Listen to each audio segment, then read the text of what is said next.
데살로니가 전서 5장입니다. 항상 기뻐하라. 쉬지 말고 기도하라. 범사에 감사하라. 이는 그리스도 예수 안에서 너희를 향하신 하나님의 뜻이니라. 우리 다 같이 한번 합독해 다시 한번 읽겠습니다. 항상 기뻐하라. 쉬지 말고 기도하라. 범사에 감사하라. 이것이 그리스도 예수 안에서 너희를 향하신 하나님의 뜻이니라. 아멘. 이 설교 얼마 전에 했습니다.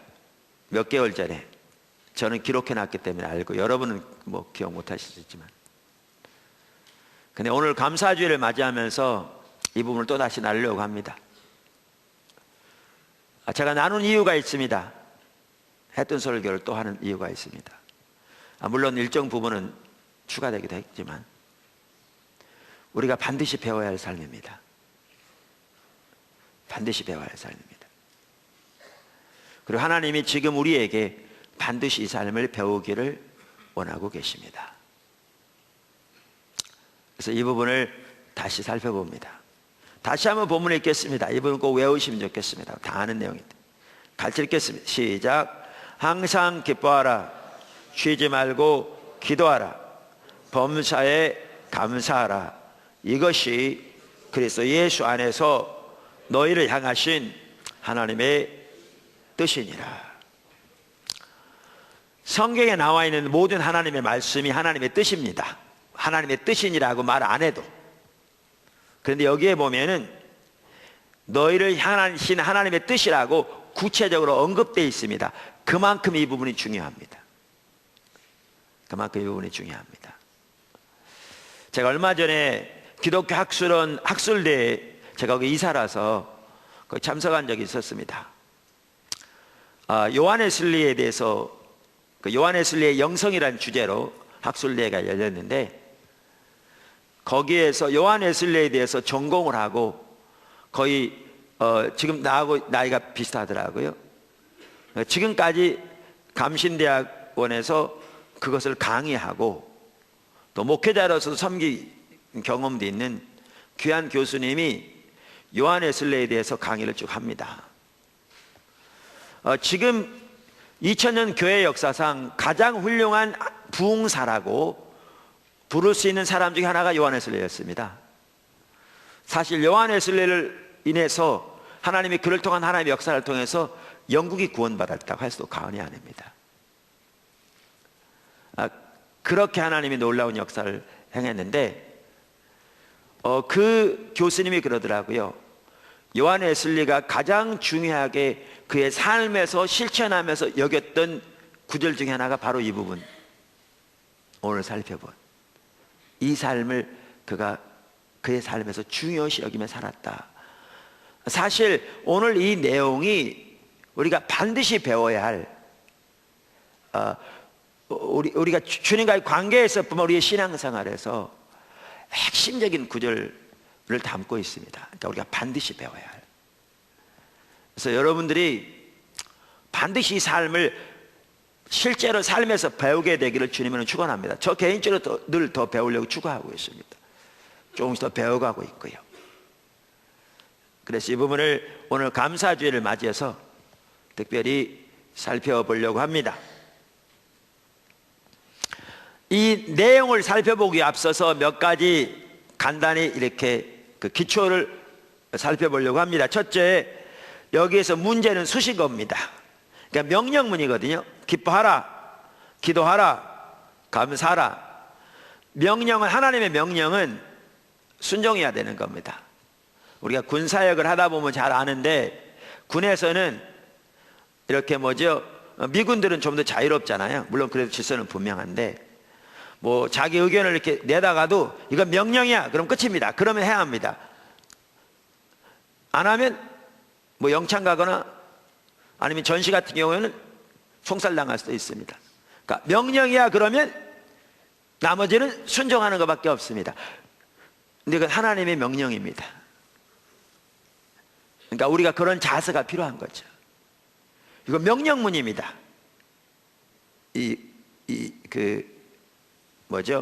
문장이 하나님의 명령이라고요. 그럼 다른 선택이 없습니다. 그냥 순종해야 되는 겁니다. 아멘. 명령인데 여기 진짜 어려운 거는 이 명령 자체보다는 수식어입니다. 그러니까 기뻐하라. 이번에 수능이 있었는데 여러분의 아이가 공부를 잘 못해가지고 고민했었는데 수능 대박 나가지고 1등급 났다. 그래서 서울대 장학생 들어가게 됐다. 그럼 기뻐하시겠죠. 안 믿는 사람도 기뻐합니다. 근데 그런 기쁨만 기뻐한다면 평생 가도 몇 번이나 기뻐하겠습니까? 근데 여기는 뭐라고 말하고 있는가 하면 항상 기뻐하라고 말하고 있어요. 감사도 마찬가지. 그런 일이 있었다. 왜 감사 못하겠어요? 이거 감사한금 나겠죠. 좀 5만 원도 하고 좀 기마일을 좀 더 쓰면 10만 원도 하고 좀 더 기마일을 쓰면 50만 원도 하겠죠. 근데 그런 것만 감사한다면 1년에 몇 차례나 감사하겠습니까? 근데 문제는 범사, 이 말은 모든 일에 그 말이에요. In everything 감사하라. 기도도 그렇습니다. 쉬지 말고 기도하라. 여기에 이슈는 뭐죠? 수식어입니다. 더 명령어입니다. 하나님 반드시 하라고 하는 순종해야 되는데 여기 핵심은 수식어에 있습니다. 그 다음에 여기 두 번째, 이 모든 것의 답이 주 안에서라는 단어에 있습니다. 모든 것이라는 답이 주 안에서라는 단어에 있습니다. 다시 말하면 우리가 기뻐하는 것이 그 요인이 세상에 있는 것이라면 절대로 항상 기뻐할 수 없습니다. 우리가 감사하는 요인이 세상에 있는 것이라면 절대로 모든 일에 감사할 수 없습니다. 불가능합니다. 왜 오늘날 하나님의 백성들인 많은 성도들이 항상 기뻐하며 범사에 감사하는 삶을 살지 못하는가? 가장 주된 이유가 그들이 기뻐하고 그들이 감사하는 그 요인이 세상의 것들에 있기 때문에 그렇습니다. 안 믿는 사람과 똑같이. 그러니까 안 믿는 사람과 똑같이 자기가 기대하고 원하는 바가 잘 되면 기뻐하고 감사하지만 자기가 원하는 바가 잘 안 되면 이제 원망하고 불평하고 낙심하고 실망하고 좌절하는 겁니다. 어떨 때는 우울증까지 걸리는 겁니다. 예수 믿는 사람들이.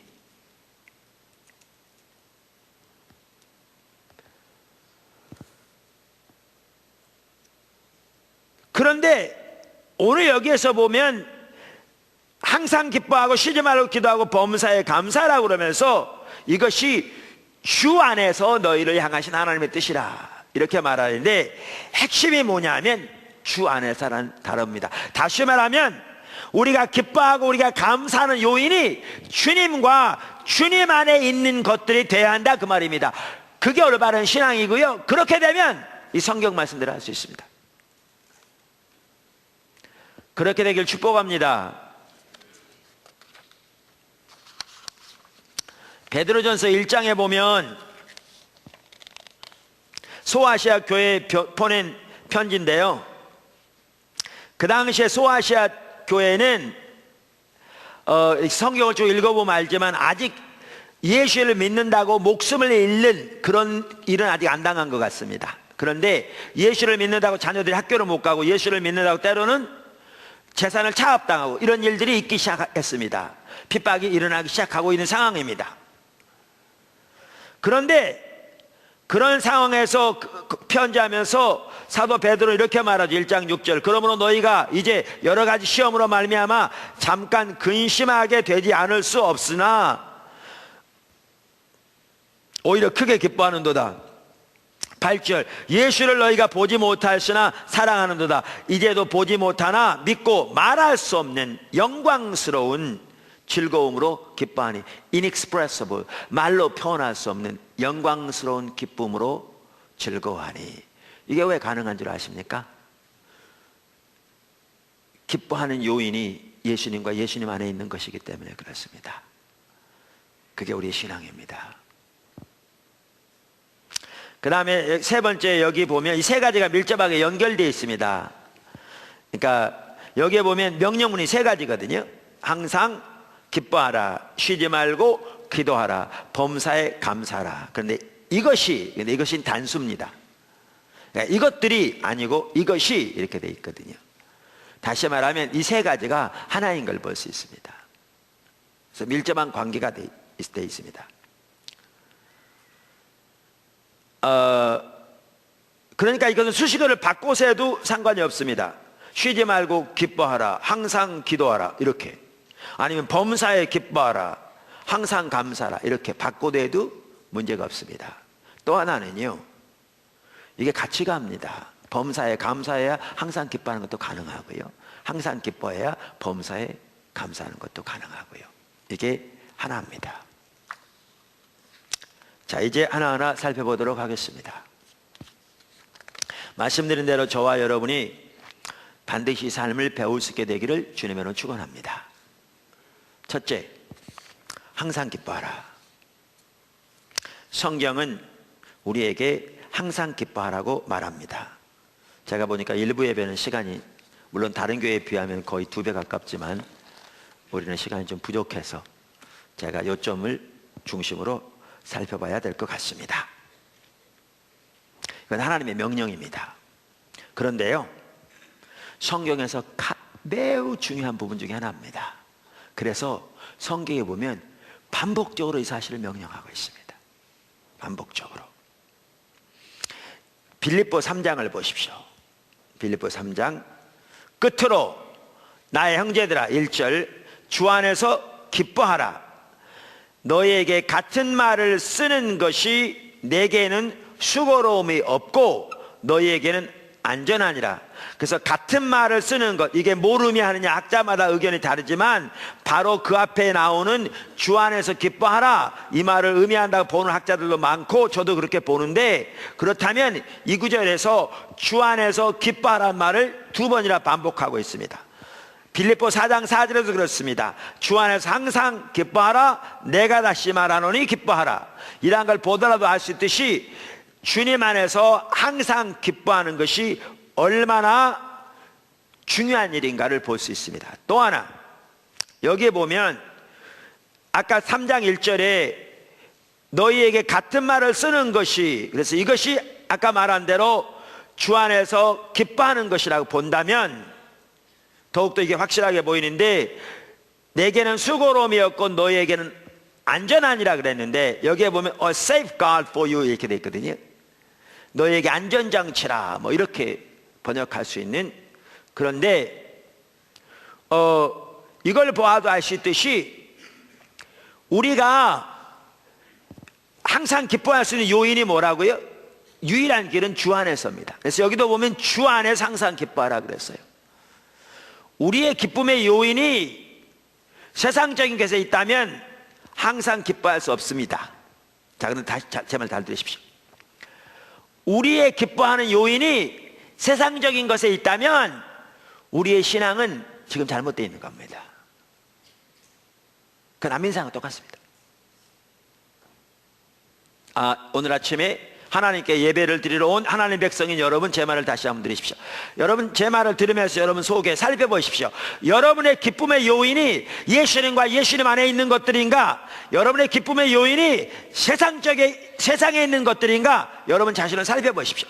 그리고 여러분 지금 자신의 영적인 상태가, 여러분의 기쁨의 요인이, 여러분의 기쁨의 근거가 세상에 있는 것들이라면 여러분은 지금 영적으로 병들어 있는 겁니다. 그 명백합니다. 문제는 병들어 있는데 병들어 있는지도 모른다면 더 심각한 겁니다. 병들어 있는데 병들어 있는 자체를 인정하기를 싫어한다면 더 심각한 겁니다. 병들어 있는 겁니다. 그렇다면 정말 주님 앞에서 돌이켜야 합니다. 아까 여기 a safeguard for you 이 말은 이렇게 볼 수 있습니다. 이렇게 볼 수 있습니다.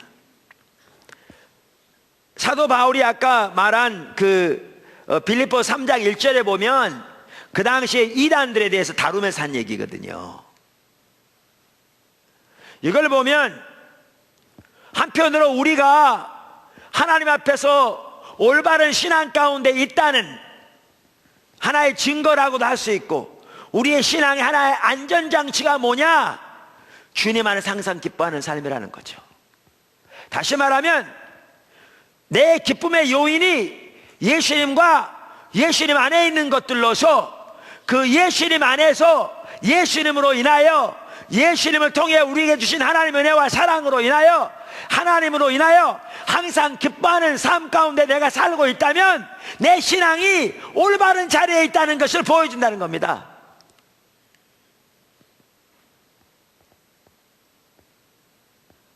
그렇다면 여러분 우울증엔 절대 안 빠질 겁니다.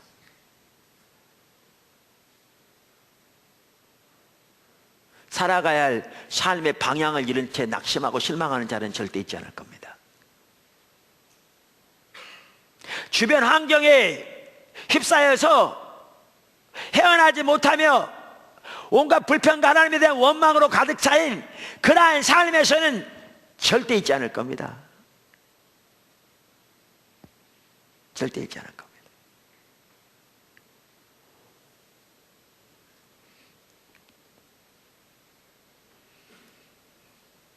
여러분, 빌립보서는 옥중 서신입니다. 사도 바울이 로마 옥중에 갇혀서 쓴 서신입니다.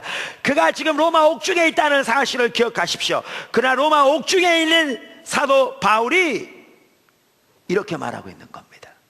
그 자신도 항상 기뻐했고. 그래서 빌립보서 1장 18절에 이렇게 말하죠.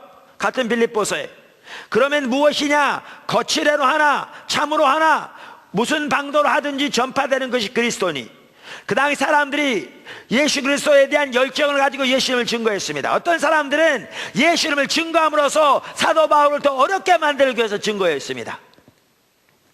사도 바울이 하는 말이 어떻게 되든지 예수님이 전파되는 것이 전파되니, 그러면서 뭐라고 말하느냐? 이로써 나는 기뻐하고 또한 기뻐하리라.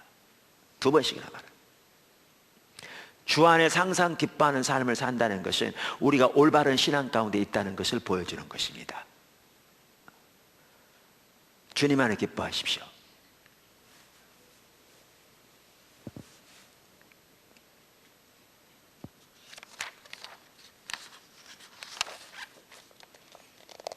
느헤미야 8장에 보면 예배에 있어서 그렇게 말했습니다.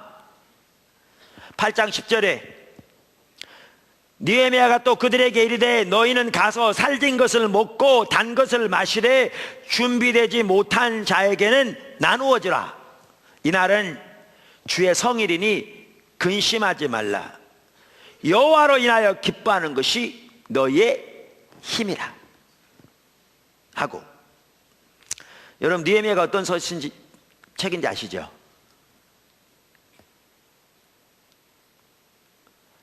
이스라엘 백성들이 바벨론 포로에서 돌아온 지 한 150년쯤 지났나요? 많이 지났습니다.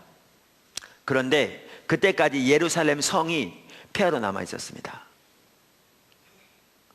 여러분, 그 당시에 성곽이 무너져 있다는 것은 언제 적국의 침입을 받을 수 있을지 모르는 그런 상황인 겁니다. 그것을 느헤미야 그 형제 중 한 사람이 예루살렘에 다녀와서 보고하면서 그 사실을 듣고 하나님 앞에 금식하며 울었습니다. 그게 계기가 돼서 느헤미야가 총독으로 임명을 받아, 아닥사스다 왕의 임명을 받아 그 성벽을 중건하는 일, 다시 말하면 예루살렘 성을 중건하는 일을 위해 파송이 됩니다. 가서 이제 예루살렘 성을 중건합니다. 온 사람들 동원해서 성벽을 쌓습니다. 주변 사람들의 시기를 받습니다. 방해를 받습니다. 그러니까 언제 쳐들어올지 모르니까 한쪽에서는 보초를 서고요, 한쪽에서는 일하고 밤낮으로 교대를 합니다. 그러니까 실제로 잠도 제대로 못하고 일합니다. 얼마나 수고했겠습니다. 그런데 거기다가 뭐까지 들었냐? 흉년까지 들었습니다. 우리는 그렇게 생각할 수 있습니다.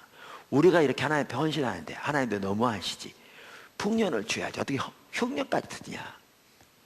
여러분, 그들이 열심히 일하다 보니까 농사를 제대로 할 수 없었던 거죠. 그러니까 흉년 드는 거 어떻게 보면 당연할 수도 있습니다. 그런 상황에서 느헤미야가 하는 말이 지금 이 말입니다. 여호와의 성일에 하나님 앞에 예배 드리러 나올 때는 단 것을 먹어라. 없으면 나눠서 먹어라. 그러면서 여호와를 기뻐하라. 여호와를 기뻐하는 것이 너희의 힘이라. 하나님 앞에 예배 드리러 나올 때는요, 여호와를 기뻐함으로 나오는 겁니다. 여러분이, 제가 아까 광고 시간에 말씀드렸는데요, 우리의 기독교인의 삶은 부르심을 따르는 삶입니다.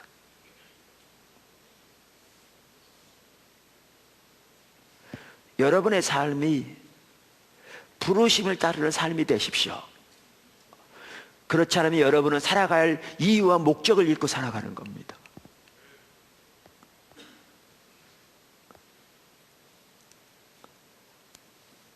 제가 미국에서 공부할 때, 대학 때 우리 그 디사이플십, 제자도라는 과목의 교수님이 닥터 프라스트라는 분이었어요. 근데 닥터 프라스트가 한 번은 그러더라고요. 자기 친구가 주식을 투자하는 사람이 있었는데 주식을 잘못 투자해가지고 그 회사가 부도나는 바람에 몽땅 다 날아가 버렸대요. 자기 전 재산은 거기다 투자했는데. 그래서 이제 닥터 프라스트를 만나서 이제 위로했더니, 전 재산은 날아갔지만 하나님 나라에 그동안 드린 거는 날아가지 않아서 그게 감사하다고 그러더래요. 제 얘기 잘 들으십시오. 하나님의 부르심을 따라 살지 않는 삶은, 자기의 목표와 목적을 따라 사는 삶은 부도날 회사에 여러분의 전체 인생을 투자하는 것과 똑같습니다.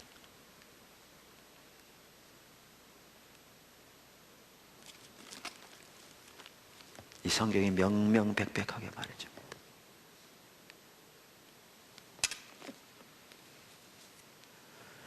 우리 예수 믿는 사람들은 하나님의 부르심을 따라 살아야 합니다. 그게 신앙입니다. 그러면 하나님의 부르심을 따라 산다고 모든 일들이 다 잘 되냐? 내가 기대한 대로 그냥 사업이 팍팍팍팍 열리고, 그냥 매출이 2배 팍팍팍팍 뛰고, 그냥 우리 아이들은 좋은 학교 팍팍팍팍 들어가고, 그냥 생각만 해도 모든 일 착착 일어나냐? 그러지 않을 수 있습니다. 누가 그렇게 된다고 그러던가요? 그렇지 않을 수 있습니다. 그러나 그렇지 않아도 우리는 하나님으로 날 기뻐하는 삶을 사는 겁니다. 그게 예배고 그게 신앙입니다. 그런 삶을 살아갈 때 우리는 능히 승리하는 삶을 살 뿐만 아니라 하나님의 뜻이 우리를 통해서 이 땅에 놀랍게 이루어질 뿐만 아니라 그 삶보다 더 진정으로 보람있고 행복한 삶은 없습니다. 그게 기독교인의 삶입니다. 그 삶을 사십시오. 여러분, 지금까지 그냥 자기를 위해 살면서, 그러니까 기쁨도 감격도 사라진 채, 그러니까 교회에 나와도 예배 드릴 때에도 기쁨도 감격도 없이 그냥 의무적으로 나와 있긴 한데, 그냥 어떻게 하면 마음도, 예배 드릴 마음도 없고 여기까지 오는 것만 해도 기적이고, 그냥 옆에서 그냥 꼬드기 이끌어가자마자 끌려가서 앉아있는데 이 시간도 지겹고, 왜 빨리 시간 안 가고, 왜 목사님 설교도 그렇게 길고, 그런 삶을 살고 있다면 여러분 정말 불행한 삶을 살고 있는 겁니다. 그 신앙생활 아닙니다. 정말 불행한 삶 살고 있는 거예요. 하나님의 부르심을 따라 사십시오. 그게 복된 삶입니다. 부르심을 따라 사는 삶은 그 부르심에 온 삶을 투자하는 삶입니다. 때로는 저 개인적으로 보면 2번 다시 알고는 못할 만큼 어려운 길을 갔습니다. 그런데 그게 어렵다고 느껴지지 않았습니다. 그런 삶을 살면서도 우리는 여호와를 기뻐하는 것이 우리의 힘인 그 삶을 살아야 합니다. 주 안에서 항상 기뻐하십시오. 하나님으로라야 기뻐하십시오. 그게 힘입니다. 그게 안전입니다. 안전입니다.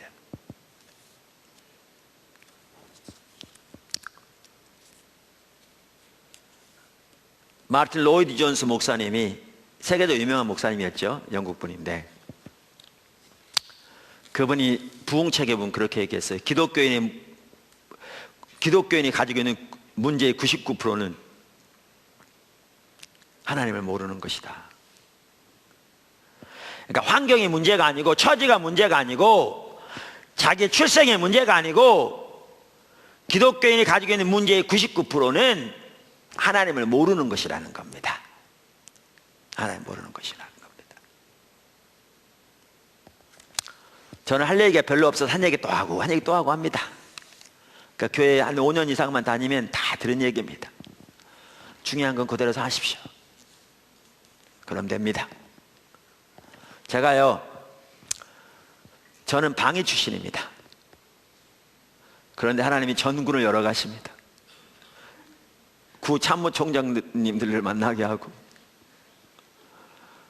그분들이 저한테 와가지고 저기도 도울 테니까 말만 하라고 그러고 그렇습니다. 하나님은 아이러니하십니다. 이게 하나님의 유머입니다. 저는 폐결핵이 심하게 알아서 학교 다닐 때 제가 방위 갔습니다. 왜냐하면 지금도 지금 허였습니다. 양쪽에. 그래서 여기 공기가 나쁘면 여러분보다 제가 제일 먼저 압니다. 왜냐하면 저는 흡수하는 능력이 작기 때문에 여러분은 모를 때 저는 공기 나쁜 걸 제일 먼저 알게 돼 있습니다. 그 닥터가 꺼 있으면 저는 금방 압니다. 그런데 그런 사람을 하나님이 사용하신다는 게 기적이죠. 근데 제가 방위 받을 때 휴가를 맡아서 기도원을 갔더니 특별한 기도 제목이 없었습니다. 그냥 기도원 하자. 휴가가 나왔으니까 갔는데 강사가 치유사역자더라고요. 그래서 여기가 기도했더니 이런 환자가 나왔고 저에게 간증하는데 저는 저 뒤에 앉아 있는데 하나님 저분은 되게 사랑하는 것 같더라고요. 근데 저는 안 사랑하는 것 같더라고요. 그건 아닌데 그런 생각이 드는 거예요. 그러니까 기도 제목도 없는데 기도하러 갔는데 하나님 나를 안 사랑한다고 생각하니까 의기소침 되잖아요. 예배가 끝났어요. 다른 때 같은 밥이나 먹으러 갈 텐데 거기는 개인적으로 기도하는 기도굴이 있는 였거든요. 가서 앉아 있었습니다. 기도할 의욕도 없었습니다. 근데 이 속에서 갑자기 이렇게 용암이 솟아나온 것처럼 방언으로 기도가 뜨겁게 나오더라고요. 물론 그전에도 방언으로 기도했습니다. 근데 뜨겁게 기도가 터져 나오면서 주님이 또렷하게 일이 아니라 일이 들리는 소리로, 마음으로 들리는 소리로 그러시는 거예요. 내가 너를 얼마나 사랑하는 줄 아느냐. 내가 너를 위해 십자가에 죽었느니라. 저 어렸을 때 교회 다녔고요. 제가 19살에 교회 집사 됐습니다. 제가 고등학교 2학년 때 거듭난 다음에 고등학교 3학년 때 주의 종으로 부르심 받아서 삶을 그 목적으로 드리고 난 다음에 열심히 하게 보였는지 개척교회라 그런지 목사님이 연초에 집사를 임명하는데 저를 19살인데 임명해가지고 제가 19살에 집사를 했습니다. 예수님이 하나님의 본체시고 전리의 이 땅에 오셔서 십자가 지신 거 알고 있었죠. 제 얘기는 그날 성령께서 그걸 깨닫게 하신 거죠. 성경적 용어로 말하면 그래서 사랑이 부음받은 거고, 다른 성경적 용어로 말하면 지혜와 계시의 성령을 주셔서 하나님의 사랑을 깨닫게 하신 것이고, 다른 성경적 용어로 말하면 우리 지식을 초월하는, 그러나 그리스도의 넓이와 사랑의 넓이와 높이와 깊이와 길이를 깨달으려고 하는데 그 일부를 알게 하신 거죠. 뜨거운 눈물이 흐르는데요, 세상에 부러운 게 없더라고요. 대통령이 부럽지 않고 재벌이 부럽지 않고요. 참고로요, 제가 6형제 장남에다가 그 당시 저 혼자 수입원이었는데 제가 군대에 있다 보니까 제가 직장에 다니는 데서 본봉밖에 안 남아가지고 우리 식구들이 먹을 양식이 다 없어서 몇 끼니도 못 먹었습니다. 밥으로 못 먹어서 라면을 먹는데 라면도 몇 끼 못 먹어서 그 당시에 라면 3끼를 이틀 살고 그랬습니다. 그런 상황인데도요, 그 주님의 사랑만 생각하면 환경이 전혀 어려움이 아니더라고요. 이게 문제가 되지 않더라고요. 그 사랑만 생각하면 그렇게 감사가 되더라고요. 제 기억에 그 당시에 잘 먹게 해달라고 기도한 적이 단 한 번도 없는 것 같고요. 그 자체가 문제가 되지 않았어요. 그때 뭘 위해 기도한 줄 아세요? 벽에다 크게 붙여놓고 제가 자주 말하듯이 하나님 세계를 내게 주시옵소서. 아시아를 위해 기도하고 유럽을 위해 기도하고 아프리카를 위해 기도하고, 그렇게 기도하면 이 뱃속에서부터 뜨거운 기도가 나왔거든요. 제가 지금까지 20개 이상의 나라를 간 것 같습니다. 복음 전하러 가는 것만 하더라도. 어떤 나라는 그야말로 수십 번 갔습니다. 지금 중국에서 사역이 놀라웠게 세워져서 그 자체가 지금 중국으로 확산되기 시작하고 있고, 우리 지랑산 대만에서 그렇게 하고 있고요. 지금 여러 나라들 가운데 필리핀에서 그런 일이 나고 있고요. 앞으로 더 많은 나라들이 열려질 것 같고요. 알 것 같습니다. 여러분이 그분의 사랑과 그분 하나님 되심과 하나님 안에서 여러분이 어떠한 사람인가, 여러분이 주시는 은혜가 어떠한가, 이걸 안다면 여러분의 환경이 전혀 문제가 되지 않을 겁니다. 실제로 여러분이 먹을 것이 없는 자리에 있다 할지라도 이 시대에 그 자체가 문제가 되지 않을 겁니다. 그리고 여러분은 절대 패배주의적인 삶을 살지 않을 겁니다. 여러분이 그분을 안다면, 천지를 창조하신 만군의 여호와 역사의 주관자를 깨닫는다면 여러분은 절대 그런 자리에 있지 않을 것이고, 여러분의 기도는 세상적인 것으로 인해서 일희일비하는 그런 기도가 되지 않을 것이고, 여러분의 삶은 그러한 삶이 되지 않을 겁니다. 절대로.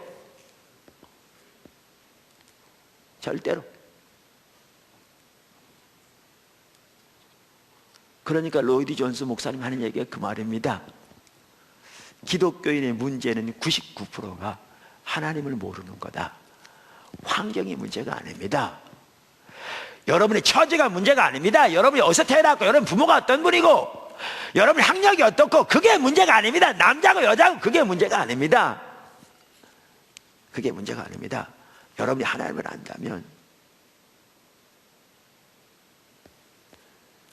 그리고 그분을 안다면 거기에 나타난 열매 중에 하나가 뭐냐? 주 안에서 항상 기뻐하는 삶이 될 겁니다.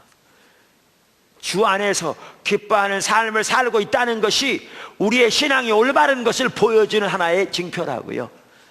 이것이 너희에게는 안전이니라. 그래서 이 삶을 반드시 배워야 합니다. 이게 여러분의 삶이 되기를 주님의 축원합니다. 반드시 배우게 되기를 주님의 축원합니다. 두 번째, 쉬지 말고 기도하라. 이것 또한 반드시 배워야 합니다. 정말 중요한 법입니다. 반드시 배워야 합니다. 쉬지 말고 기도하라. 여기서 핵심은 뭐냐? 쉬지 말고라는 겁니다. 우리가 1년에 한 번 기도할 수 있습니다. 밥 먹을 때 10초 동안 기도할 수 있어요. 문제는 쉬지 말고 기도하라는 거죠. 자, 그럼 어떻게 쉬지 말고 기도할 수 있느냐? 두 가지라고 생각합니다. 하나는 그만큼 기도에 전념하라는 거죠.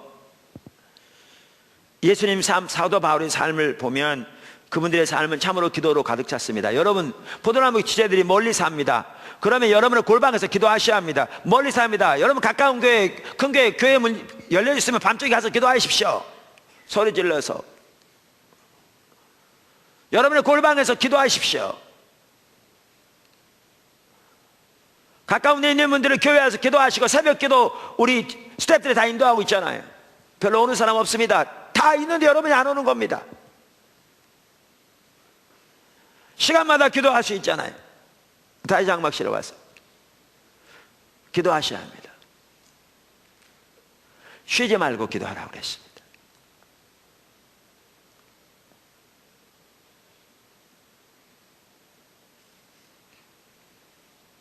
기도 없이 승리하는 삶을 살 수 없습니다. 사실 아까 연결된다고 그랬잖아요. 쉬지 말고 기도하는 삶이 같이 가지 않으면서 항상 기뻐하는 삶을 살 수 없습니다. 왜? 이 삶을 사는 능력이 주어지지 않을 거니까. 우리 맨날 그럴 수 있습니다. 마음은 원이라도 육신이 약하다. 마음은 원이라도 육신이 약하다. 언제까지 그 패배주의 삶 속에 살겠습니까? 지금부터 기도하기 시작하십시오. 기도하면요, 조금 더 기도하고 싶은 열망이 생길 거고, 그럼 조금 더 기도하시면 또 조금 더 열망이 생길 거고, 그럼 또 기도하면 이렇게 자라날 수 있습니다. 하나는 그만큼 기도에 힘쓰라는 것이고요. 또 하나는 저는 이것 또한 매우 중요하다고 생각하는데, 항상 우리의 영이 하나님께 열려져 있는 기도를 말합니다. 아까 제가 말씀드린 대로 요한웨슬리의 삶 속에서도 이 구절이 매우 중요한 구절이었다. 그의 영성에 있어서 그랬는데, 요한웨슬리가 배웠던 기도의 핵심도 바로 이 부분이었더라고요. 항상 그의 영이 하나님께 열려져 있는, 성령께 열려져 있는 기도. 무슨 말이냐? 여기에 쉬지 말고 기도하라고 그랬는데, 이 기도가 문자 그대로 우리가 눈을 감고 하는 기도라면 쉬지 말고 기도하지 못할 겁니다. 왜? 우린 직장도 가야 되고 일도 해야 되고 공부도 해야 되고 때로는 친구도 만나야 되고 잠도 자야 되고 가족들과 얘기도 나눠야 되고 때로는 가족들과 소풍도 가야 되고. 그런데 언제 맨날 눈을 감고 기도만 하고 있겠습니까? 그러니까 이것이 눈을 감고 하나님 앞에 집중적으로 구하는 기도만을 의미한다면 항상 쉬지 말고 기도는 못하겠죠. 그래서 그 기도가 그만큼 우리의 삶 속에 기도의 힘쓰라는 말이기도 하지만, 동시에 이 기도는 뭘 말하느냐면 우리의 영이 항상 하나님께 열려져 있는 그러한 기도를 말한다는 거죠. 기도의 핵심은 우리가 입으로 무엇을 말하는 것보다도 우리의 영이 하나님께 열려져 있어서 그분을 바라며 그분을 추구하며 그분께 귀를 기울이는 것이 기도의 핵심입니다. 믿으십니까? 그렇게 볼 때 여기서 말하는 기도 그 뭐죠? 중요한 것은 이 부분을 말하는 한 중요한 구절이 에베소 6장 18절이라고 볼 수 있어요. 전신갑주에 대해서 말하고 난 다음에 모든 기도와 간구로 하되 항상 성령 안에서 기도하고 이를 위하여 깨어 구하기를 항상 힘쓰며, 이렇게. 그러니까 praying always with all prayer and supplications. New King James입니다. 모든 기도와 그 간구에 있어서 항상 기도하되 in the spirit, 성령 안에 기도하라. 그래서 being watchful to this end, 이 목적으로 깨어 있으라. 그러니까 항상 기도하는 마음으로 모든 우리의 기도에 있어서 하나님께 깨어 있는 걸 말합니다. 열려져 있는 걸 말합니다. 이거는요, 여러분이 얘기하면서도 할 수 있고요, 길을 가면서도 할 수 있고요, 운전하면서도 할 수 있고요, 직장에서 일하면서도 할 수 있고요, 공부하면서도 할 수 있습니다. 아주 중요한, 반드시 배워야 할 부분입니다. 심지어 어떤 분은 그런다고 그랬잖아요. 운전할 때마다 계속 방언으로 기도한대요. 어떤 분은요. 이거요, 여러분 방언을 기도 안 하셔도 괜찮은데 요 기도의 한 부분을 지금 언급하는 거예요. 그러니까 운전하고 가면서도 집중하고 운전하고 가되 영은 동시에 하나님께 열려져 있는 훈련하는 거죠. 이 훈련이 너무너무 중요합니다. 여러분이 직장생활 할 때도 할 수 있고요. 예를 들면 제가 상담할 때도요, 얘기는 이렇게 하지만 제 영은 하나님께 열려져 있습니다. 왜? 이분이 나한테 올 때는 쉬운 문제가 아니거든요. 그럼 내게 답이 없어요. 그분의 인도가 있어야죠. 그럼 저는 하나님께 제 영을 향하면서 주님의 도움을 구하면서 얘기합니다. 근데 이거를 그때만이 아니라 우리의 삶의 모든 영역에서 그렇게 하기를 반드시 배우는 것이 핵심적입니다. 이게 우리 신앙생활의 승리의 비결입니다. 이걸 배워야 돼요. 이걸 배우십시오. 꼭 배우십시오.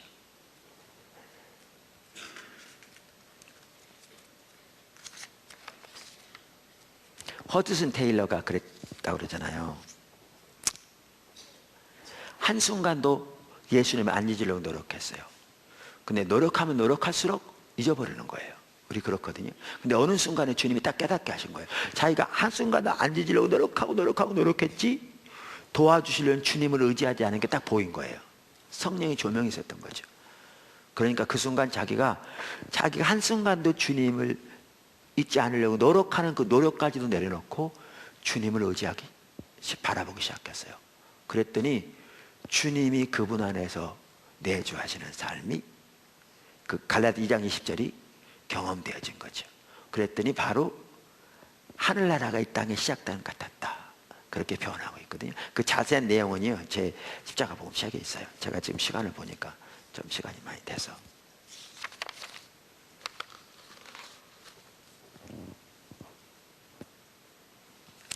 이게 뭘 의미하냐면 똑같은 거예요.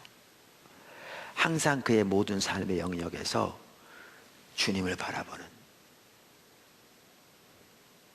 이게 허드슨 테일러가 살았던 삶이고요, 이게 요한 웨슬리가 살았던 삶이에요. 이게 위대한 믿음의 사람들이 살았던 삶이에요. 이게 우리가 반드시 배워야 할 삶이에요. 그러면 놀라운 승리가 있을 겁니다. 반드시 배우십시오. 반드시 배우십시오. 여러분 모두가. 아멘. 반드시 배워야 합니다.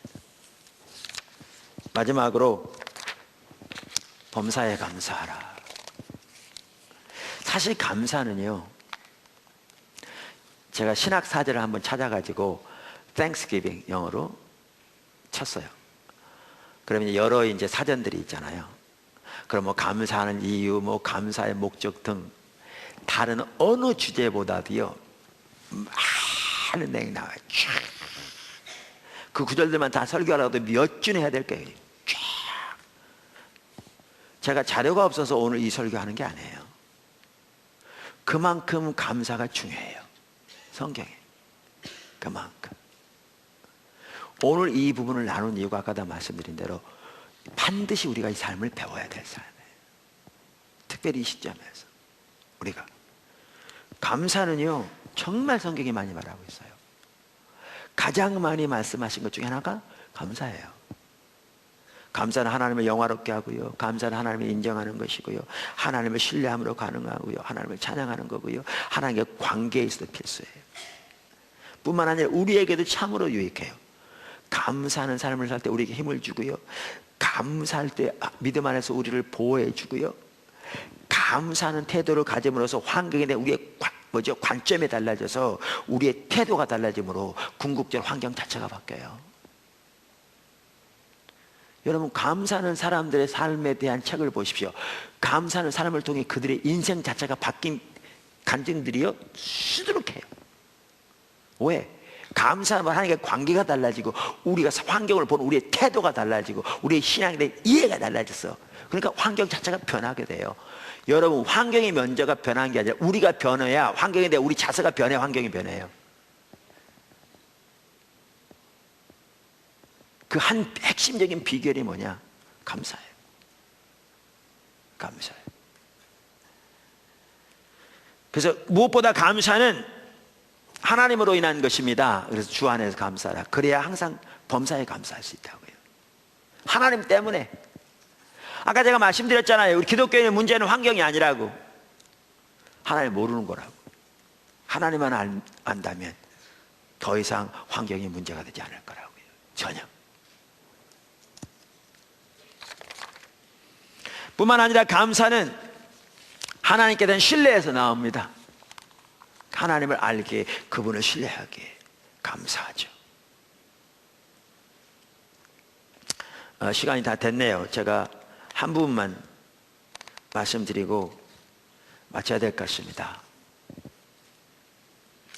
사도행전 16장에 보면 바울이 빌립보 감옥에 갇힌 내용이 나옵니다. 원래 아시아로 가려고 했는데 하나님이 성령을 통해서 마게도냐로 와서 도와달라, 우리를, 그런 마게도냐 사람의 이렇게 환상을 보게 하셔서 결국 성령의 인도를 따라 마게도냐 성의 첫 성인, 지경의 첫 성인 빌립보에 갔는데 사역은 열려지지 않고 귀신 들린 여자아이가 쫓아다니면서 계속 예언해서, 예언은 정확한데 귀신 들려 사는 바람에 참 영에 힘들게 해서 예수님을 쫓아냈더니 그 귀신 들린 여자아이를 통해서, 그 노예를 통해서 돈을 벌던, 점을 쳐 돈을 벌던 주인들이 고소해서 채찍에 맞아서 감옥에 갇혔습니다. 제가 이번에 파라과이 가서, 죄송합니다, 마다가스카르 가서 주일날은 감옥에 있는, 내에 있는 교회에서 설교했는데요, 정말 하나님이 함께 하시더라고요. 정말 특이한 경험이었고 주님도 정말 참 귀하게 함께 하셨어요. 근데 거기 감옥은요 희한하더라고요. 먹을 것도 안 줘요. 다 자기들이 스스로 알아서 해야 돼. 그래서 그 속에서 장사도 하고요. 그런 경범자들이 가는 데고, 밖에서 부모들이 먹을 거 안 사는데 먹을 거 넣어주고 그래야 돼요. 뭐 조그만 빵 같은 거, 빵도 아닌 거 뭐 주는데 그거 가지고 살 수도 없는 그런 데인데, 그 안에 교회가 있는데 한 900명 모인 그 안에 감옥 있다는데 한 300명 이상의 교회 예배에 참석했더라고요. 근데 거기서 말씀을 전하는 하나님이 함께 하시더라고요. 근데 그 당시 감옥은요 오늘날보다 더 열악했어요. 그건 뭐 다 자기 스스로 먹을 걸 갖다 했고요, 의료시설 없었어요. 피가 다 찢어져 가지고 그 당 채찍은 다 이렇게 살점이 떨어져 나간 건데 치료도 못 받고 감옥에 갇혔어요. 우리 같으면 그랬을 수도 있어요. 하나님, 내 등이 성에서 어디 배가 아프십니까? 내가 아시아로 간다고 그랬는데 유럽에 이쪽으로 오라고 그러더니 이게 뭡니까 도대체? 사역은 안 되고 그럴 수 있는데요, 밤 12시에 바울은 찬양하며 예배하기 시작했어요. 왜 그게 가능한 줄 아세요? 이게 신앙이에요. 오늘날 우리가 이 신앙을 잃었어요. 왜 이게 가능한 줄 아세요? 환경에 반응하지 않았어요. 환경에 반응했다면 절대로 감사할 수가 없어요. 왜 이렇게 한 줄 아세요? 바울은 하나님에 대한 신뢰가 있었어요. 하나님이 천지를 창조하신 전능자 하나님일 뿐만 아니라 그분은 전지하신 하나님이며 실수가 없으신 하나님이고, 그분이 인도하시면 분명한 그분의 목적과 의도가 있으며 자기가 다 이해할 수 없을지라도 선한 목적으로 인도하고 계신 걸 그가 깨달았고, 하나님이 그의 삶을 주도하고 계신 걸 깨달았기 때문에 하나님을 신뢰함으로 하나님께 감사할 수 있었어요. 그 상황에서. 그랬더니 하나님 나라에서 비상이 걸린 것 같아요. 더 이상 견디지 못하신 거죠. 여러분 이렇게 감사해 보세요. 그게 신앙이에요. 왜 오늘 성도들이 감사가 없습니까? 너무나 머리가 똑똑해서 그래. 제가 좀 심한 말 하면 지잘난만 사는 것이에요. 살아요. 여러분 IQ가 1000이라도요, 하나님의 IQ에 비하면 그 0도 안 돼요. 근데 이 땅에는 1000 IQ 가진 사람도 없어. 깊게 봐야 100 조금 넘어. 무슨 소리야? 나 여름 140이라고요? 그거 도찐 개찐이에요 그거. 우리 되게 비슷해요. 그 세 발의 피예요. 근데 그 작은 지혜를 가지고 여러분 생각대로 판단해서 생각하고 판단하니까 감사를 못하는 거죠. 맨날 불평만 있는 거죠. 하나님 믿는다고 하지만 하나님을 신뢰하지 않으니까요. 근데 바울은 여러분보다 훨씬 머리가 더 좋았던 분이거든요. 왜냐하면 학자들도요, 그런 학자 나오기 힘들다고 하는 학자예요. 그를 통해 쓰여진 성경들을 보세요. 대단한 학자였습니다. 대단한 지성가였죠. 근데 그는 하나님을 신뢰했어요. 그래서 감사했어요. 그랬더니 어떻게 했어요? 그 감사로 인해서 하나님이 견디지 못하신 거죠. 옥문이 열린 거예요.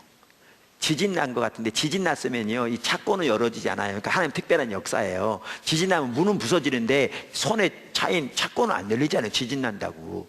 근데 이게 풀렸어요. 다 도망갈 줄 알고 간수가 자살하려고 그랬는데 한 사람도 도망 안 갔어. 여러분 그렇게 해가지고 빌립보 교회가 세워졌어요. 그가 불평했다면 빌립보 교회 세워졌을까요? 아니에요. 똑같은 환경인데요, 하나님을 신뢰하고 감사했더니 빌립보 교회가 세워졌어요. 여러분 빌립보 교회는요, 사도 바울이 가는 곳마다 그와 협조했던 특별한 교회였습니다. 빌립보서를 보세요. 그의 마음속에는 빌립보 교회가 항상 있었습니다. 우리 사역하다 보면 그렇잖아요. 어떤 나라가 특별히 하나님이 함께 하시기도 하고, 어떤 교회가 더 특별히 주님 뜻대로 살아가서 마음에 있는 그런 교회가 있고 그렇거든요. 여러 지역 여러 나라를 섬기다 보면 빌립보 교회가 다른 어느 교회 못지않게 그런 교회였어요, 사도 바울에게. 근데 그 교회가 그렇게 세워졌어요. 그때 사도 바울이 불평하고 환경만 가지고 원망했더라면 그 교회는 세워지지 않았습니다. 근데 왜 감사했느냐? 하나님을 신뢰했기 때문에. 이 믿음을 회복해야 합니다. 포도나무 교회 지체 여러분, 이 믿음을 회복해야 합니다. 마칩니다. 오늘 성경이 이렇게 말합니다. 항상 기뻐하라, 쉬지 말고 기도하라, 범사에 감사하라. 이는 그리스도 예수 안에서 너희를 향하신 하나님의 뜻이니라. 반드시 이 삶을 우리가 실제 삶에서 반드시 배울 수 있기를 주님은 축원합니다. 이번 주부터 실천하세요. 앞으로 안 했으면. 그리고 다음 주에 올 때는 이에 대한 간증을 가지고 오세요. 아, 하려고 하다 안 돼서 넘어졌다. 그것도 간증입니다. 또 시도하세요. 또 그렇게 하세요. 그래서 반드시 이 삶을 저와 여러분이 배우기를 바라고요. 우리가 이 삶을 배운다면 여러분 중에 아무도 그저 축 처져서 의욕도 없이 그런 신앙생활 하는 사람은 한 사람도 없을 거예요. 이 승리가 여러분 모두에게 있기를, 이 오늘 본문의 삶의 승리가 모두에게 있기를 주님의 축원합니다. 기도하겠습니다.